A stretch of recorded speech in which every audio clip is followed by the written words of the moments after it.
who just joined. This is our Saturday morning Ask the Experts lecture series. Today we have Dr. Sam Frank with us. He is a movement disorder neurologist at Beth Israel Deaconess Medical Center. I'll introduce him and then hand it over to him. So after Dr. Frank completed his residency and fellowship at the University of Rochester, he joined the neurology faculty at Boston University from 2004 to 2015.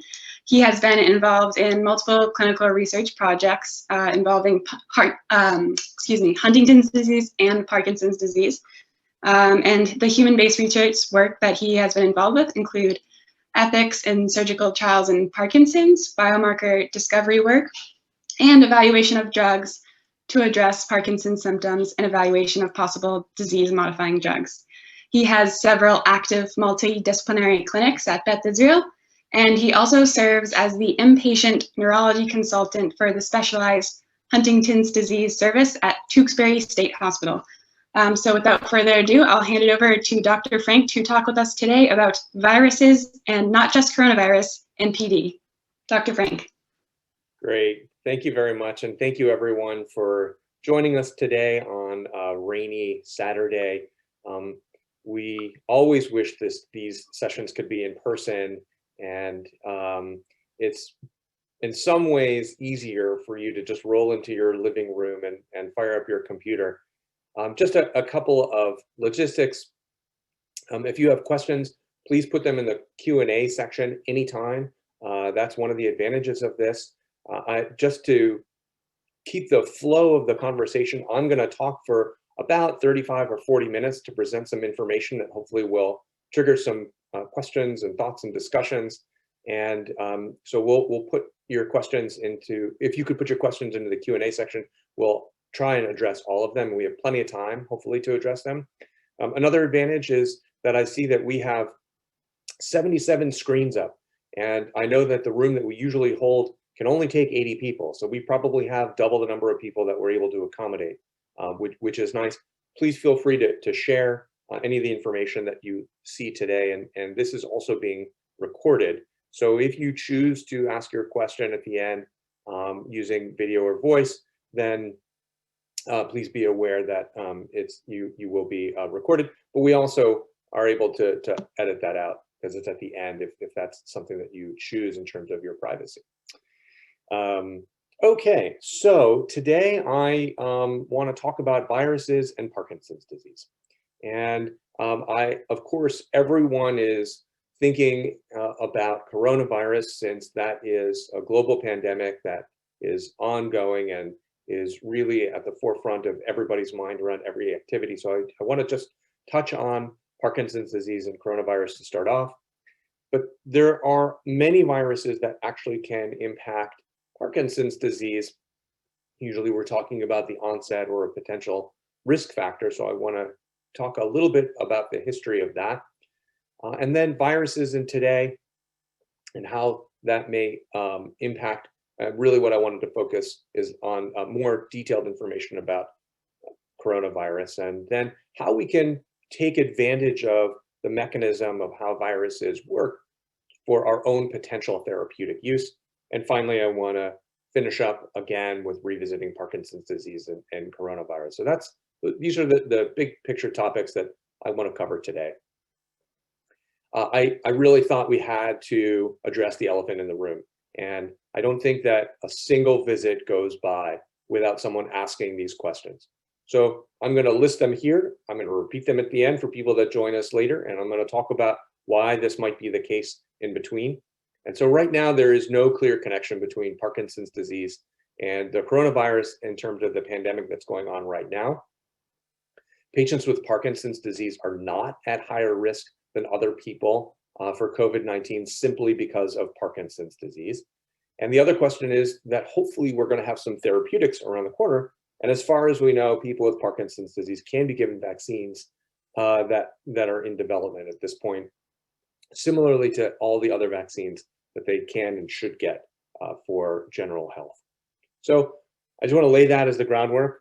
Hopefully that answers the burning questions that all of you have. And now let's go back and talk a little bit about Parkinson's disease and viruses in general. Now, we don't really know what causes Parkinson's disease. We know that there are many contributing factors for Parkinson's disease. These are all possibilities, and there's not one in particular that is a definitive. Head injury, for example, there's mixed data on that. Area of residence, there are some people who live in more rural places that are at higher risk for developing Parkinson's disease, perhaps because of well water or heavy metal exposure, and exposure to various metals by itself can be a risk factor.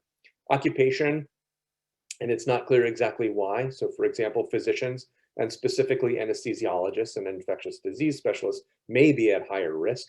And the occupation in general in terms of Parkinson's disease, people who have Parkinson's typically have a higher than average education level.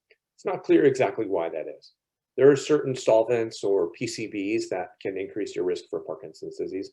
And these are just some of the environmental risk factors that are commonly talked about and looked into and discussed as contributing factors for the onset of Parkinson's disease. This is not once you have Parkinson's, but what increases your risk of developing Parkinson's. And then of course, genetics is something that we talk about a lot. There are many susceptibility genes that increase your risk, whether it's LRRK2 or GBA or many of the other dozens of genes that are under study. I put Y chromosome here under genetics because it is about 2-to-1 ratio of men to women. And so that is technically a genetic factor that can increase your risk for Parkinson's disease. And then age, it is age by itself as an increasing risk factor for the development. Viruses are considered one of the risk factors, and that's because of Parkinson's disease, or at least Parkinsonism, that's been described after infection with various viruses. This is a list of the more common viruses that we run into around the world that have been described as increasing the risk of Parkinson's disease. Influenza A is, of course, it will be a concern over the next few months, at least in our region of the world. Epstein-Barr virus, or what causes mononucleosis or mono.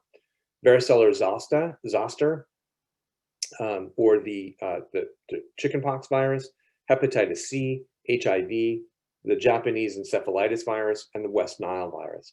Now, all of these viruses, it's clear that people have the infection and then they develop some Parkinson-like features. And just to go into a little bit of detail, I do my best not to focus on the special medicalese and jargon, but this is a table from a recent paper on Parkinsonism and the connection with infectious diseases. And if you look at influenza A, for example, people have influenza A and then they get slowness, tremor, decreased facial expressions. There's really no cognitive disturbance, even though this is an encephalitis, meaning that there's an infection on the surface of the brain. And when you look at the brain under the microscope, you see loss of neurons, you see basically the inner workings of neurons that are not correct, and there's an absence of Lewy body deposition. As you may know, Lewy bodies are the main problem that we see under the microscope in people with Parkinson's disease, and we don't see that in people who have a post-influenza A Parkinson-like picture.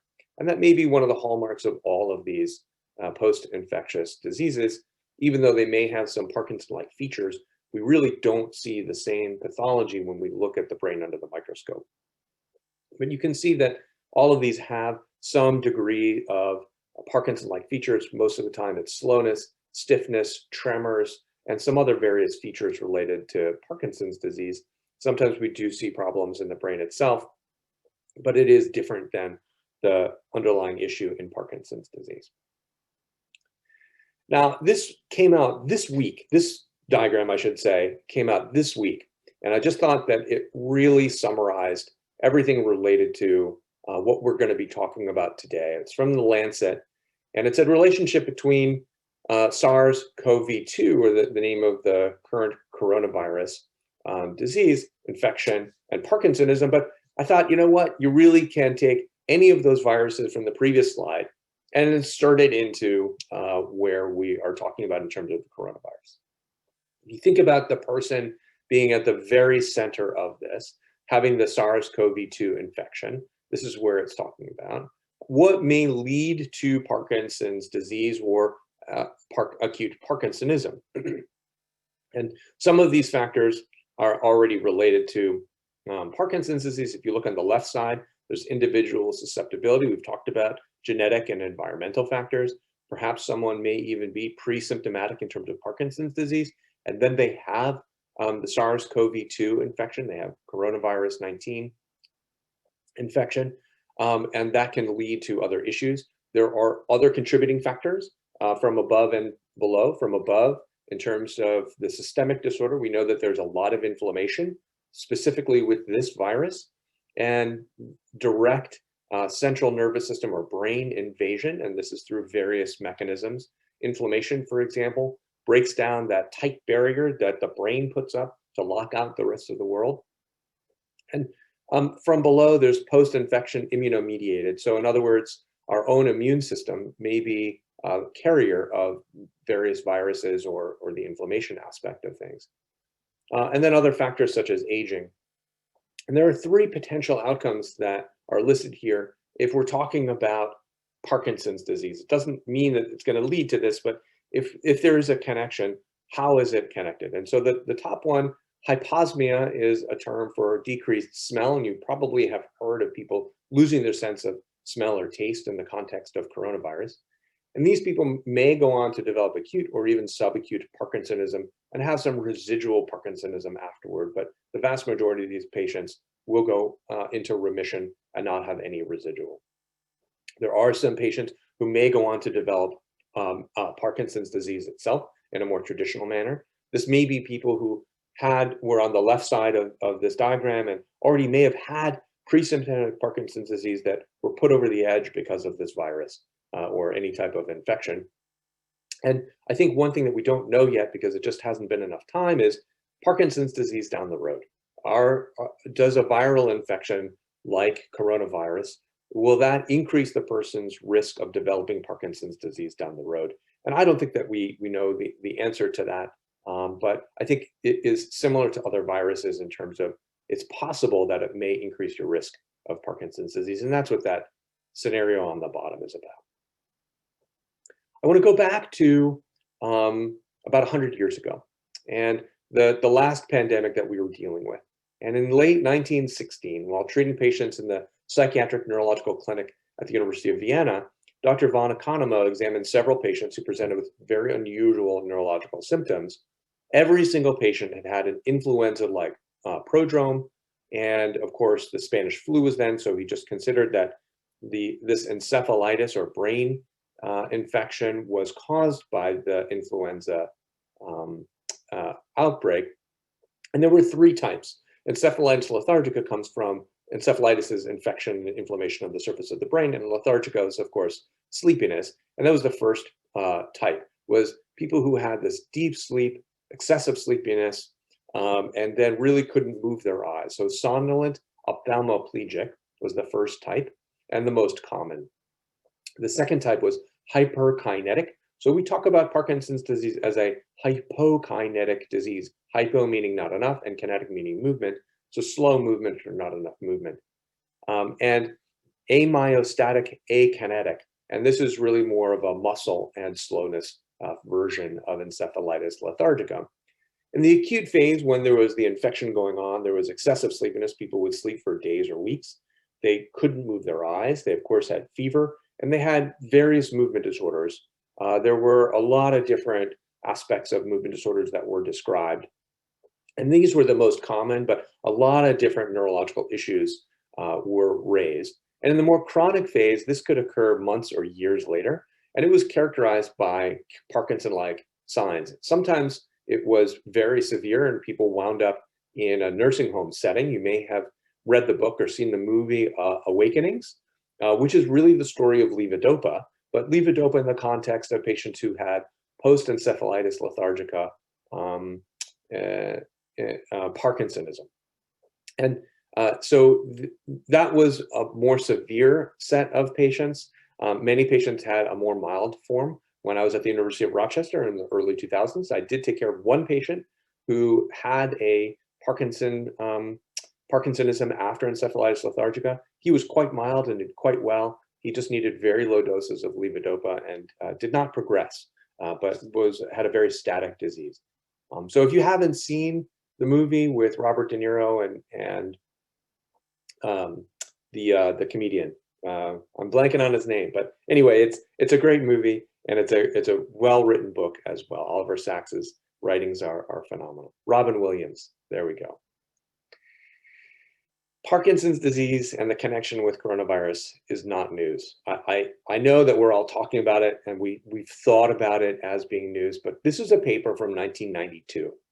Coronaviruses have been causing human illness for a long time. Most of the time it causes a cold-like symptom. And so to have a severe outbreak and severe disease like what's going on in the current pandemic is not the usual coronavirus. And so this was a study in 1992. It's been revived because of the current coronavirus pandemic, of course. And in this, there was a very weak connection. We didn't see much of a connection between the antibodies to coronavirus in spinal fluid and patients with Parkinson's disease. But at least we looked, and this is a connection that we've thought about for a while. And this was, 28 years ago.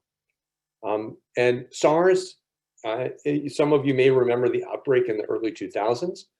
We are in the SARS-CoV-2 pandemic, but the outbreak of the coronavirus in early 2000s was also pretty scary. And that epidemic did feature severe acute respiratory syndrome. But when you look closely at the limited population that was impacted by SARS, neurological complications were pretty rare. There were polyneuropathy or nerve damage in the hands and feet, myopathy, which is muscle damage, and large vessel ischemic stroke. So these are the main pipes that go up to the brain that were plugged up. We really didn't see Parkinsonism as a result, but fortunately that was an outbreak that was quite limited and did not spread like the current coronavirus has. And so the question that a lot of people are asking are Parkinson's disease and coronavirus, are they connected?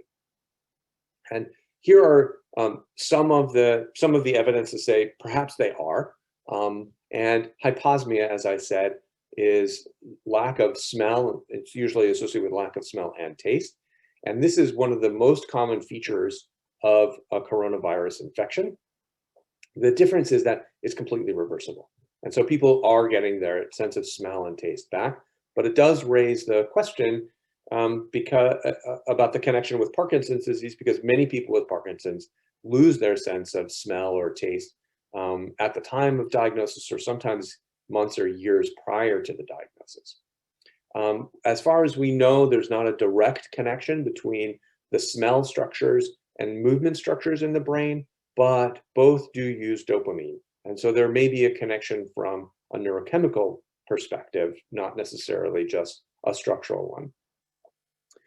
So far, and I think that it's really very early, there are only 3 cases of post-COVID-19 Parkinsonism that have been described in the literature. 2 of them were men, aged 45 and 58, and 1 was a woman, 35. So in general, there's only 3 cases, so it's not a lot to go by. But in general, these were people that were younger than the around 60 that we think about Parkinson's having an onset. And it was relatively acute onset. So Parkinson's disease is very gradual over many months to years, sometimes longer when you look at some of the more subtle symptoms. But this was very acute. Within a month, people went from normal to having Parkinson's disease. So this is not the usual Parkinson's that are described in these 3 cases.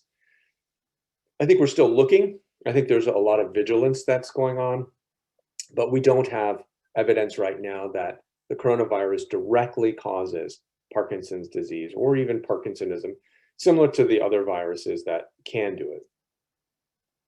There is a lot of discussion about coronavirus in the brain. I have been on the consult services in the intensive care unit, seeing people who are very sick with COVID-19. And one of the more common reasons that we get consulted is that people are doing pretty well from a respiratory perspective, but they don't wake up. Sometimes it was a month, 6 weeks, and they were not waking up. So that's very different than other brain infections, that if we support people for a week or two, then they start waking up and start interacting. We just didn't see that when people were very sick with COVID-19. We know that coronavirus can get into the brain, but how does it do that? Now, we know that there's also essentially kind of two phases when it comes to coronavirus infections. There's the initial infection, and then there's our body's reaction to that infection, or kind of an immune storm or cytokine storm that can occur. And this was initially what we thought was two infections. We didn't really understand it at first, because people got sick, then they recovered, then they got sick again. That second phase of getting sick again is actually the cytokine storm. And during that massive inflammation, the blood-brain barrier can get disrupted. So the blood-brain barrier is that basically that fence that the brain puts up to stop the outside world from getting in. Our bodies are very protective of our brains, but that can get disrupted when there's massive inflammation throughout the body. Virus-activated lymphocytes or white cells or immune-based cells can cross this blood-brain barrier to access the central nervous system and brain. And we think of this as a Trojan horse mechanism, that the virus gets into these immune cells, the immune cells get into the brain, and then the immune cells can release the virus, or the virus escapes from there. And there may be a way for the smell mechanism to be a pathway into the brain. Again, there's not a whole lot of evidence for that, but the smell bulbs are in the very top part of our noses and directly connected to the base of the brain in various structures. Not necessarily related to movement, but they are connected to the brain.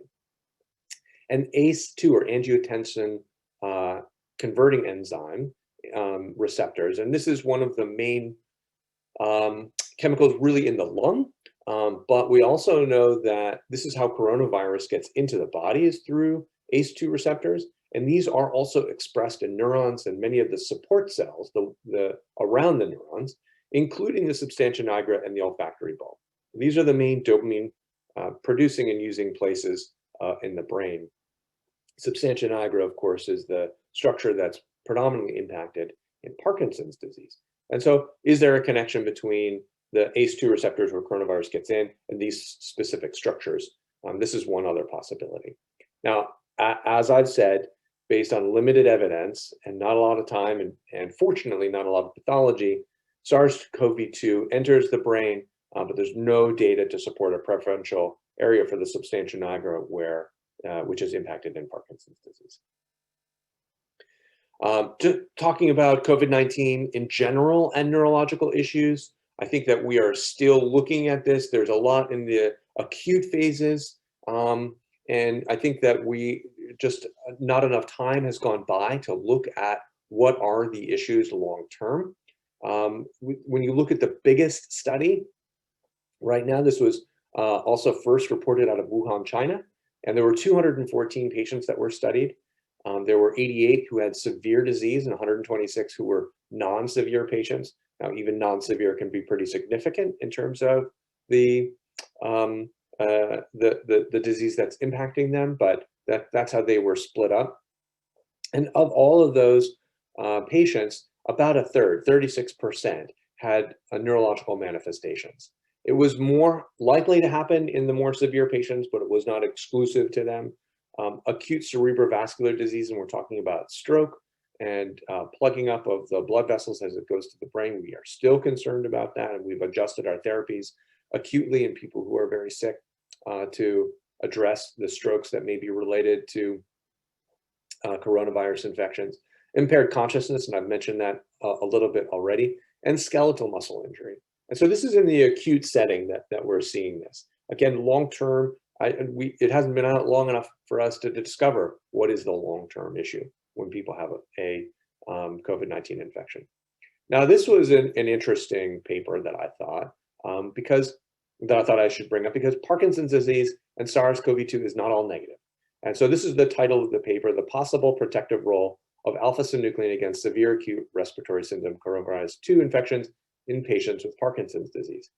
And these authors in their paper on movement disorders suggested that alpha-synuclein, the main protein that is altered in Parkinson's disease, restricts the replication of RNA viruses like coronavirus and protects at least mice from virus-induced neuronal injury.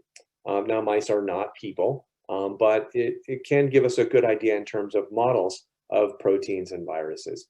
I think it's speculative. I think it's interesting, and I just wanted to raise that possibility as well.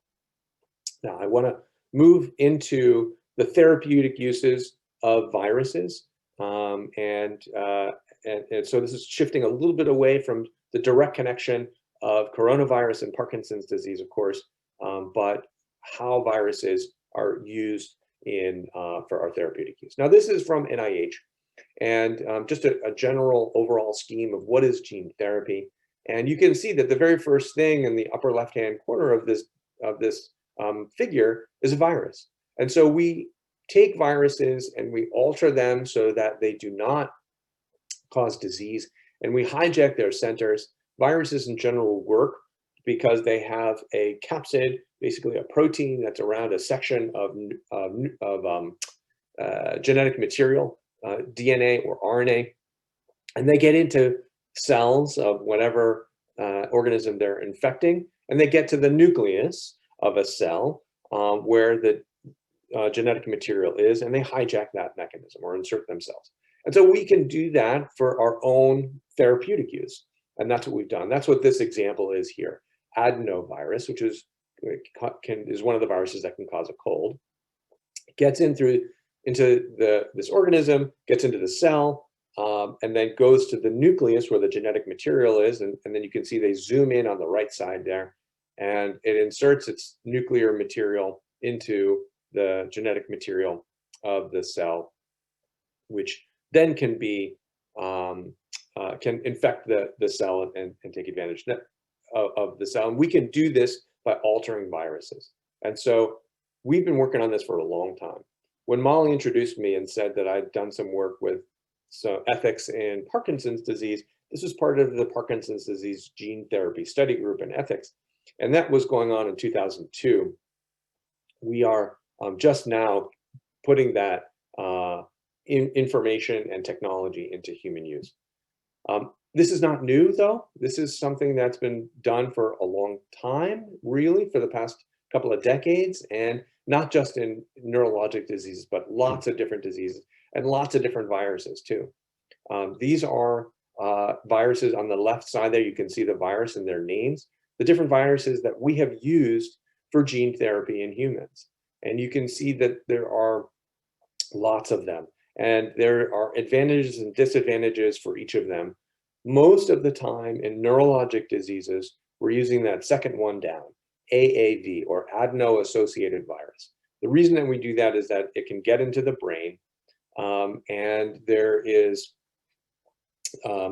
good safety evidence in limited numbers of people, but good safety evidence for the use of AAV, and we've learned to manipulate them for brain-related disorders.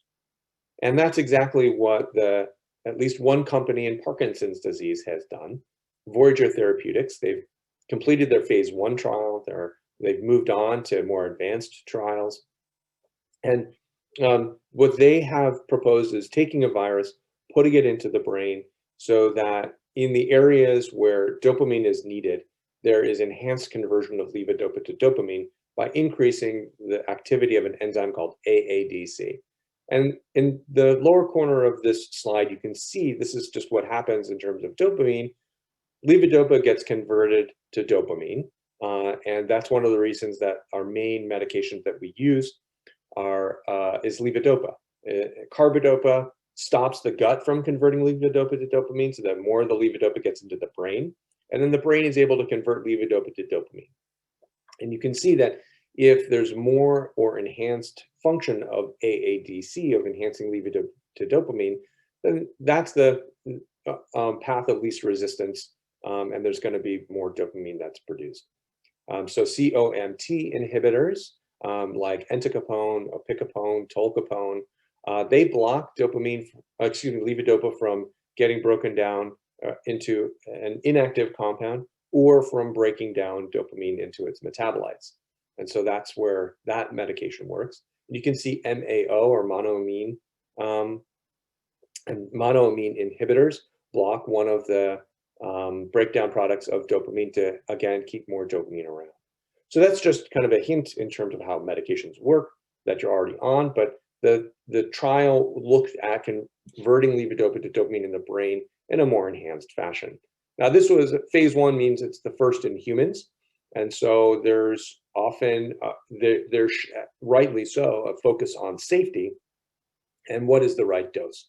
And there were 3 cohorts of participants, each with increasing dose and concentration of virus that was hijacked for our own purpose. And there were 5 participants in each cohort. So there were a total of 15 people that were in the initial studies. And this is what it looks like. This is an MRI of during the time of the infusion, which you can see at the surface there on the right-hand side that there's a little bit of MRI contrast at the surface outside. And you can see the catheter line, and that's the dark line that's going down to that second white blob in the brain, one of the areas that's impacted by Parkinson's disease, and that we want to enhance the conversion of levodopa to dopamine. And so the panel on the left is a slice through and then looking through the bottom, and the panel on the right is a slice kind of up and down and looking at the different areas. And so you can see that we can cover the target pretty well by getting in there. And what we saw in this study, the more complete results were just presented at the movement disorder meeting, but this is from relatively early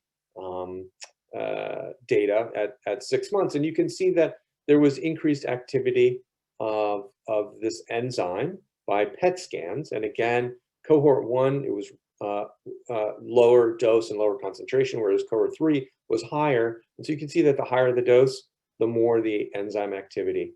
And the reduction in levodopa dosing was pretty dramatic. You can see that the higher the dose, the more the reduction in levodopa requirements for participants. And when you look at the UPDRS, the Unified Parkinson's Disease Rating Scale, the main scale that we use to look at patients' Parkinson's disease, there was an initial decline in the numbers, but improvement in their Parkinson's disease, and then pretty stable disease out to 3 years. And this persisted in the data that was just presented at Movement Disorder Society. Now this is converted to essentially phase 3 study, and this is from their website from yesterday. It's the Restore 1 clinical study, and we're a site at Beth Israel Deaconess Medical Center. And you can see that at the bottom, screening for Restore 1 study is paused. And there are various reasons for that, but please, if you're interested in this, let us know, and we'll have you on the list once more information is available. But it's for Parkinson's disease between the ages of 40 and 75. All right, I want to get back to COVID-19 and Parkinson's disease specifically. And the Movement Disorder Society statement said, in general, we recommend that our movement disorder patients do not assume they're at extreme risks, which for the time being are uncertain. I think that's because we don't know the long-term aspect of things, but this is the general statement from our society. And you can see that these are the recommendations from the Movement Disorder Society. It's really pretty much the same as for anybody else in the community. Social distancing, masks. If you can avoid inpatient hospitalization or avoid hospitals for non-emergency reasons, that may be something to consider. Elective DBS surgeries were postponed for a time. They are back and up and running now, but there are some people who have delayed their surgery. Outpatient visit, and again, this is an international statement, so they're very conservative about things.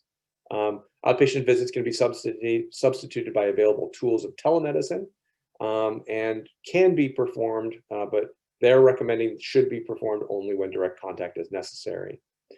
Obviously, if you need a procedure like DBS adjustment or botulinum toxin injection, then that needs to be done in person, but appropriate protective equipment should be done. And I think that we emphasize exercise all the time when it comes to any neurologic disease, but in particular Parkinson's disease. And we really want people to continue doing that. We have our Wellness Works program through BI, which continues and is online. And really what it comes down to is that Parkinson's disease, this was in the New York Times today, Parkinson's disease is not a slice or a whole, is the way that I like to think about it. This was a model that came out actually in the early 90s, the Swiss, and it was in a different context, but it's applied to the Swiss cheese respiratory virus pandemic defense, recognizing that no single intervention is perfect at preventing spread. And so you can see that there are holes there where the virus gets through, but there are also slices that block it. And the idea is that no intervention is perfect, and that if we are able to add this up, that we'll be able to block the virus. So if you look at physical distancing, masks, hand hygiene, avoiding touching your face, if possible, limit your time in different places, fast and sensitive testing, ventilation, outdoor air filtration, government assisting, government messaging and financial support, isolation, and vaccines. So you can see that some of those are personal responsibilities and some of them are shared responsibilities. And nothing is perfect, but in the end, hopefully we can protect. And Parkinson's disease is really not a part of this model. So you really need to think about just the general measures when it comes to Parkinson's disease. So again, I don't think that there's any clear connection between Parkinson's disease, both acutely or at least in the short term. I think the long term is really undetermined at this point in terms of the risk of developing it. And patients with Parkinson's disease, again, are not at higher risk than other people for COVID-19 simply because they have Parkinson's disease. It is not any type of immune suppressed state. It does happen that many patients with Parkinson's disease are in an age, and simply because of age, you may be at higher risk for complications related to COVID-19, but that has nothing to do with Parkinson's disease. And I hope that we all can get vaccines as they become available. And as far as we know, people with Parkinson's can be given these vaccines as well as other vaccines that should be given, such as the shingles, pneumonia, flu, etc. So with that, I have been talking for almost 40 minutes, and so I'm going to stop and take some questions. This is my dog Lola, who's a Schnauzer Poodle mix and loves to protect our house, and by doing that by barking, and I'm very thankful that you did not have to hear her in the background. So she was good. I will stop there and take questions, and it looks like, let me pull up the questions. All right. So I am going to go through the questions. Is the info you give also relevant to essential tremor? Are people with Parkinson's disease or essential tremor more at risk for neurologic effects if we do get COVID? And so I think we really don't know what causes essential tremor. It is more common than Parkinson's disease. There's about 10 million Americans that have essential tremor versus 1 million to 1.5 million that have Parkinson's disease. About half the time, there's a genetic factor when it comes to essential tremor. It does run in families. And there's one specific part of the brain that we know is involved because that's our target for either making lesions in the brain or deep brain stimulation. And that is not directly impacted by viruses as far as we know. And so essential tremor, patients with essential tremor are not at higher risk for coronavirus or any neurologic complications similar to Parkinson's disease. I think any type of stress on the body will increase tremor, and that is true for Parkinson's or essential tremor. So, but that's more of a general statement rather than specific for the pandemic that's going on. Someone asked, are people with Parkinson's disease more likely to have complications if they get COVID-19? And the answer is no. Parkinson's disease by itself does not necessarily impact any of the complications that people may be getting. It is Again, the Parkinson's disease symptoms may be worsened and exacerbated because of any type of stress that includes a viral infection.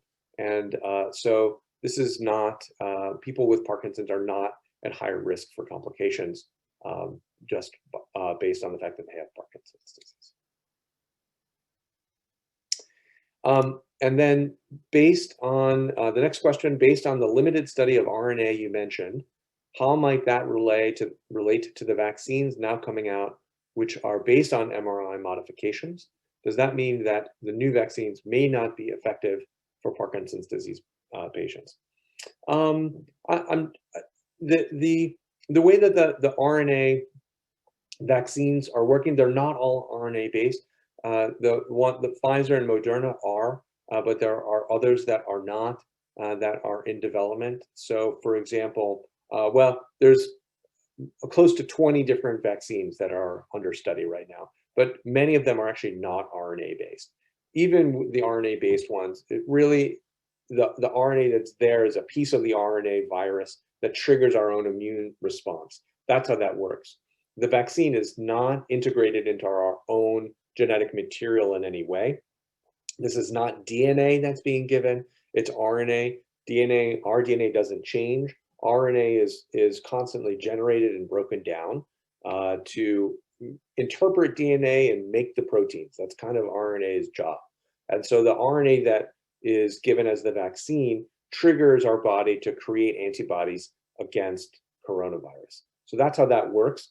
And that's really independent of anything related to Parkinson's disease and not really related to any of the other viruses that are out there. It's really specific to coronavirus. So I don't think that it's going to be less effective in patients with Parkinson's disease or any other patients with neurologic disease or gene-based diseases.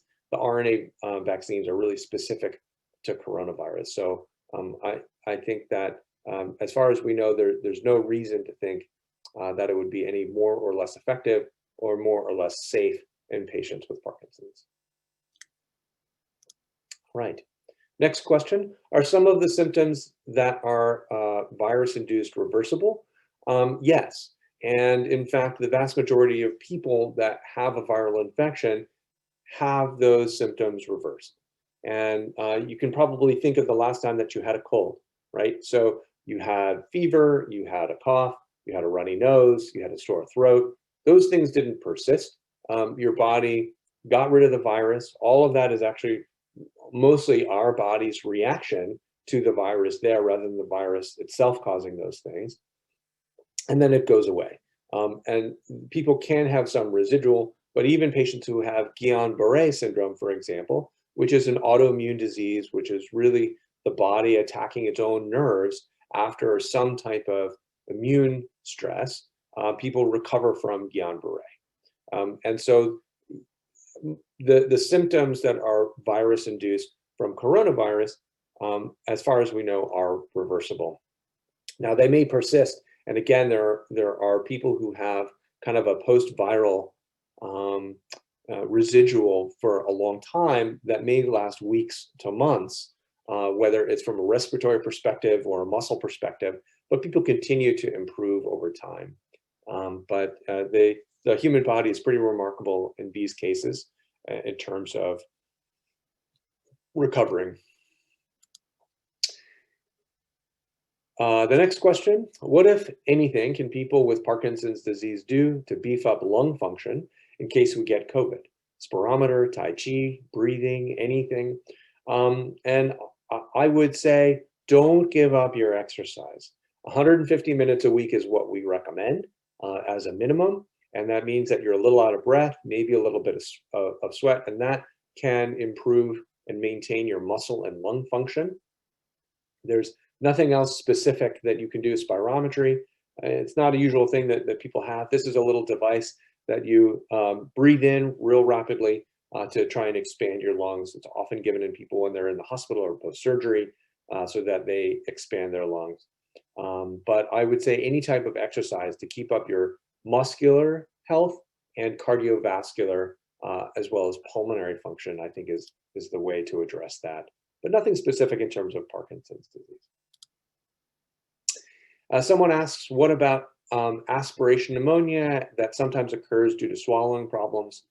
In people who have Parkinson's disease, there can be some pooling of saliva in the mouth because of less frequent kind of automatic behaviors and functions that happen in the body.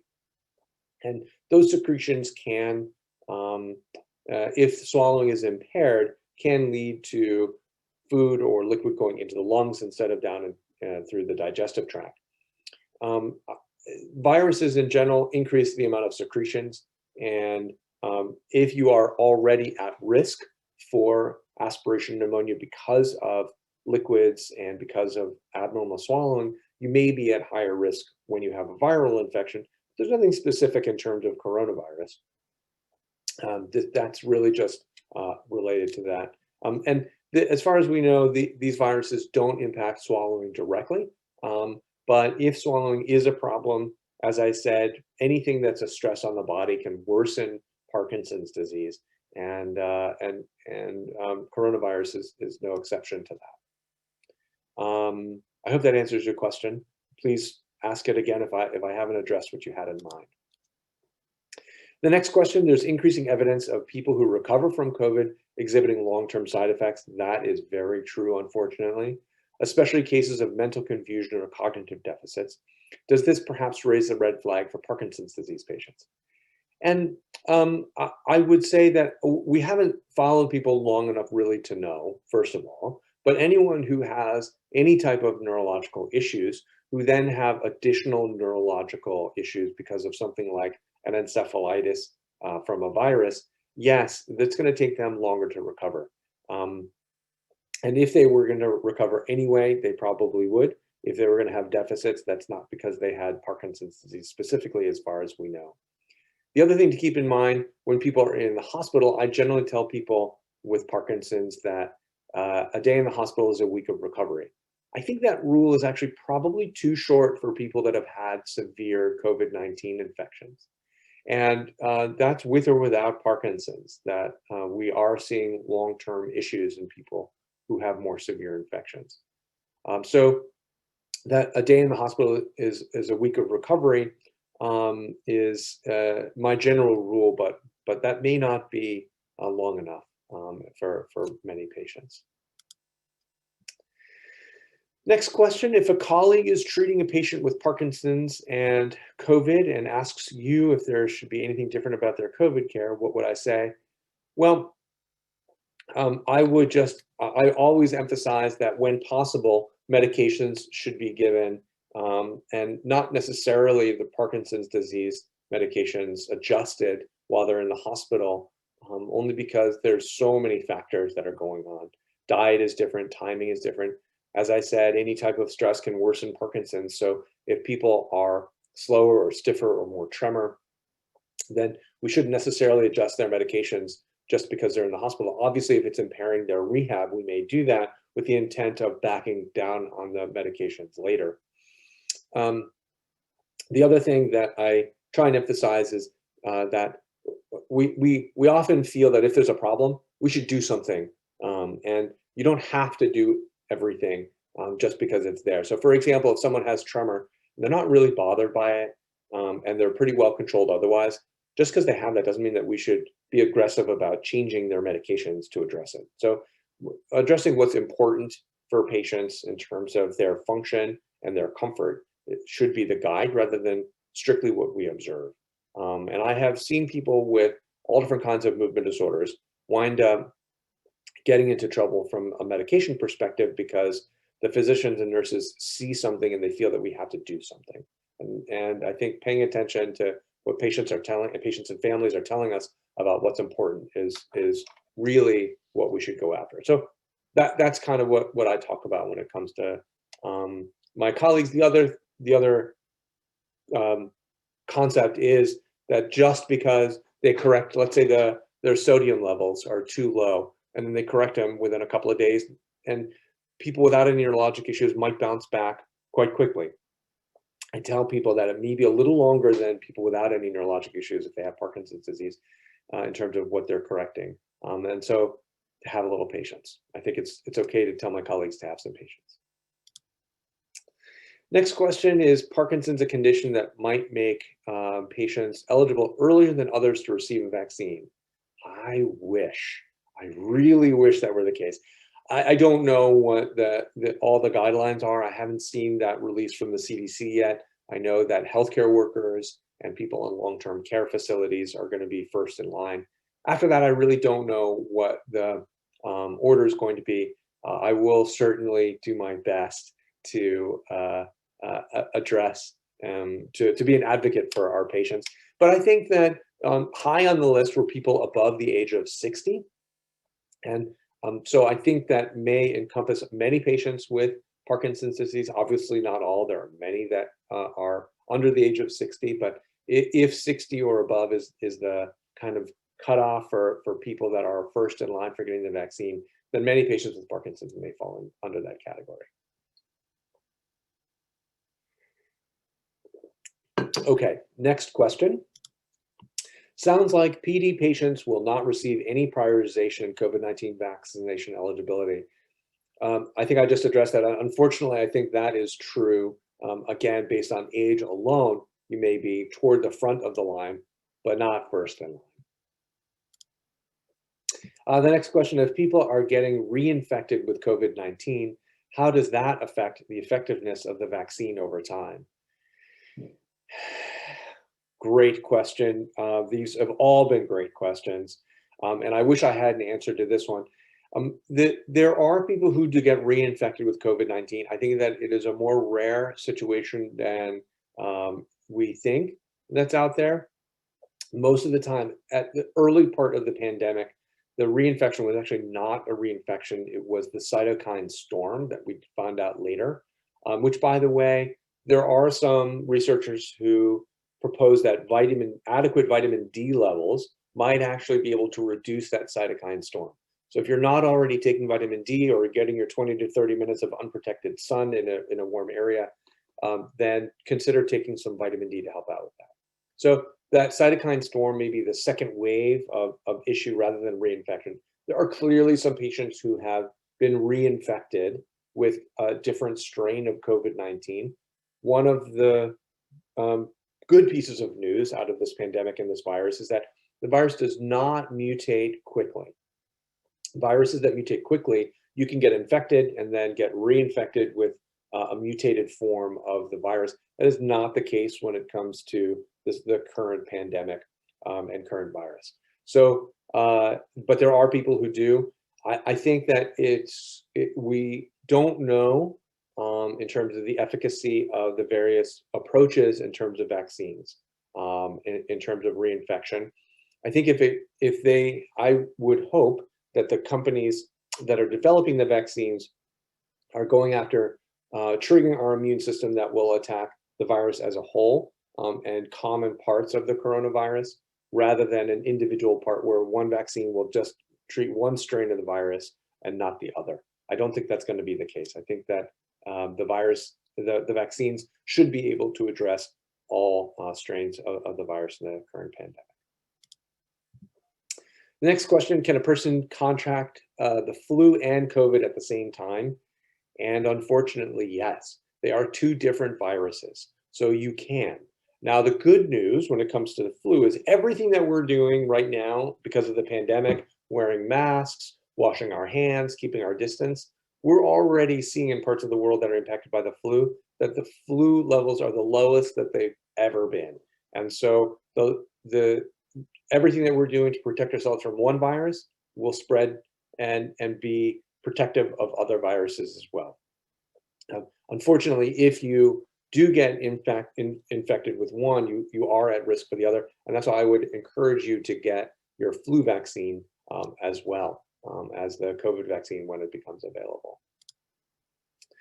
All right, the next question, if I generally don't seem to get colds or the flu, am I less likely to get COVID-19? I wish that were the case. I hope that means that you are a person who takes general precautions and doesn't expose yourself to those viruses. And when you do, that your immune system is able to handle them well. But I would not assume that just because you don't get colds all that often, that those viruses are the same as coronavirus and you're not susceptible to that one. You are susceptible to all of them. So please take precautions. The next question, any stress can worsen Parkinson's disease. How reversible is that? That's actually quite reversible. I mean, it's usually, it's a temporary bump in Parkinson's disease symptoms. So for example, and it's really kind of any heightened emotions, but let's say you just learned that you do something in the stock market and you lost a lot of money and you get really upset over that. I don't know, I'm just throwing out any kind of example. You're going to have an emotional response to that. There are biological aspects to that response and that stress, and that can exacerbate the symptoms of Parkinson's disease. So for example, your tremor may be worse. And let's say you're thinking about that loss of money over a few weeks, and then you decide, you know what, it's really not that big of a deal. I can recover from this. And you move on from the stress. The biological response is going to attenuate, and the worsen in your Parkinson's is also going to attenuate.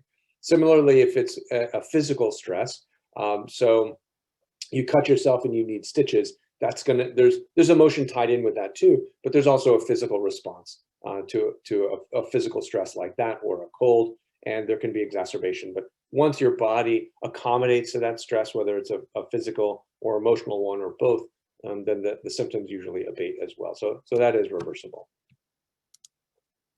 The next question, I mentioned that not all news is bad and that there might be a potential protective mechanism for Parkinson's disease patients when it comes to COVID-19. Could you expand on this, please? I wish I could. I mean, I think that this was really just kind of based on some animal models of the virus and alpha-synuclein in mice, and what may happen in terms of the immune reaction, which was less of that Trojan horse mechanism.